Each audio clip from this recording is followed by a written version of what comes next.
Just think about it.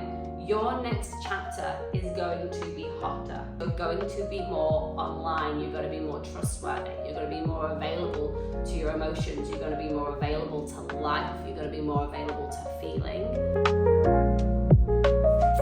Hello, my loves. I am back and I am here to talk about breakups, especially if you're a woman who is still thinking about him. So in this video, I am going to give you some key ways in how to break free of that pain and that longing and that yearning and the thinking about him and the wondering and the second guessing, and actually reclaim your power. To get started, I'm going to ask a really big, powerful question. Was he really the one? Because my school of belief is that every man that we meet is in some ways the one, because there's always an evolution and something that we learn about ourselves through every experience and every person that we meet, especially in romantic relationships. So I ask you, was he really the one that is going to be your long-term lifetime partner? Or was he the best that you thought that you could get at that time,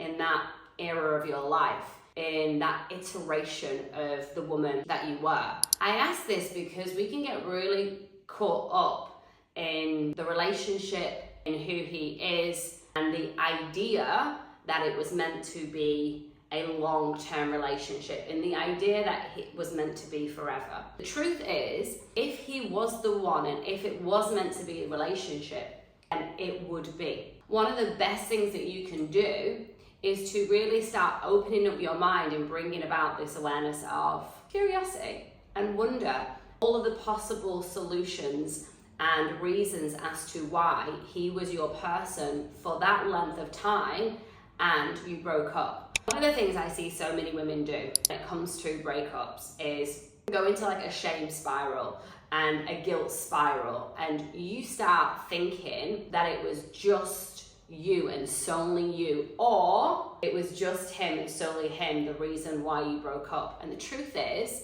every breakup and every relationship requires that two people dance together. And what I mean by that is there are always going to be reasons why we're not ready fully to commit to someone, a specific someone, and then a reason for them as well. Everyone's carrying their own stuff, their own traumas, their own wounds, their own past pains, and equally at the same time, everyone has a different set of standards that they carry for themselves, and thus also in a relationship. One of the key things I'm really just going to invite you to do is to grieve like a queen. And what I mean by that is really not holding back on your emotions and not suppressing them. And instead, what I know so many women do is stay in the logical thinking mind and trying to process it in your mind. Now, there is absolutely time and space to explore things mentally and to question and to wonder and to analyze and all of the things. And there is also a really big invitation for you to just really express the emotion without losing yourself. And what I mean by that is, what tends to happen with some women, and this was me, is when we have an emotion, it can feel really uncomfortable. We want to suppress it, we want to shut it down, we want to stop the feeling because we haven't become comfortable with expressing our feelings, because maybe once upon a time you were a little girl and you were told to stop crying or to stop being angry, and you then told yourself that having that emotion is wrong. So then you didn't build capacity in your nervous system to feel those feelings. And now you're in your 40s and maybe you are feeling a little tight and a little rigid and a little disconnected and numb. It's often what I hear women say. I can't feel anything. Or equally, my feelings are too much. I can't control them. Losing yourself in an emotion isn't in not continuing to express the emotion and feeling the sadness and feeling the rage. Losing yourself in an emotion is when you start telling yourself and labeling yourself and victimizing yourself having that emotion. For example, if you are angry and you tell yourself that you are bad and you shouldn't be feeling angry, that is losing yourself. The truth is, having the emotion is beautiful, it's perfect, it's necessary. If you're sad and you're telling yourself that there is something wrong with you because you're sad and that you're depressed and that you should be feeling better or higher, that's losing yourself in the emotion. Because the truth is, you get to experience the emotion and you get to feel all the feels and you get to move through it versus forcing it and pushing it away and trying to get away from it or run away from it. So one of the things that is really beautiful is to cry, is to move. I really love to dance and shake and express myself that way. Feel your anger, like punch a pillow, not a person. Punch a pillow. And screaming in the car is also really good. Even singing can be awesome, like singing in the shower, singing in the morning, using your voice to just move the emotion. Writing is also really beautiful. And also having a rant, like having a really, really fast, frantic rant, possibly to one of your girlfriends, or if you have a coach, go rant to your coach. Like find a safe space where someone's not going to try and fix it, someone's not going to make a comment on it, someone's not going to give their opinion on it, someone's just going to let you have your rant.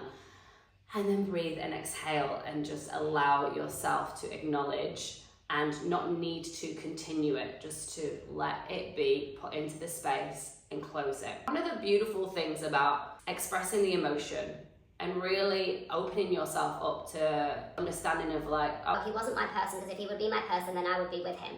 So he wasn't the one. I thought he was the one based on that current paradigm and that current way of thinking and that current version of myself I was living from. So when you allow yourself to be in the not my person and express the emotion, frustration, because a part of you wanted it for so long and for so much, right? You can actually start landing on that your next chapter is going to be hotter, period. Your next chapter is going to be hotter.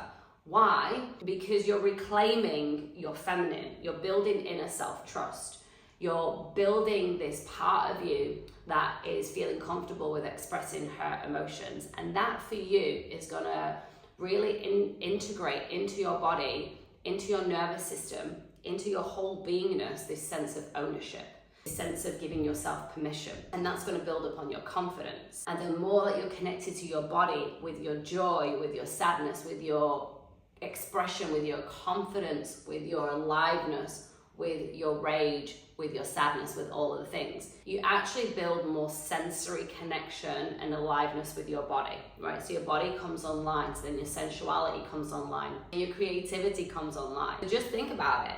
Your next chapter is going to be hotter because you're going to be more online, you're going to be more trustworthy, you're going to be more available to your emotions, you're going to be more available to life, you're going to be more available to feeling, you're going to be more available to clarity. Because when your body comes online, when you release and express your emotions, when you give yourself full permission, you create so much more space in your mind, and that creates clarity and it creates knowing. When you have the two, you can create a pleasure-fulfilled life based on your body and your mind being in congruency with each other. So what you think, what you feel, what you say, and what you do out in the world is all in alignment. I want to leave this with just a really beautiful question for you, and that is, what if this breakup, the breakup, is actually your breakthrough? It's your glow up. It's your initiation into this next big chapter of your life where you start choosing differently, you start thinking about yourself differently, where you start feeling differently.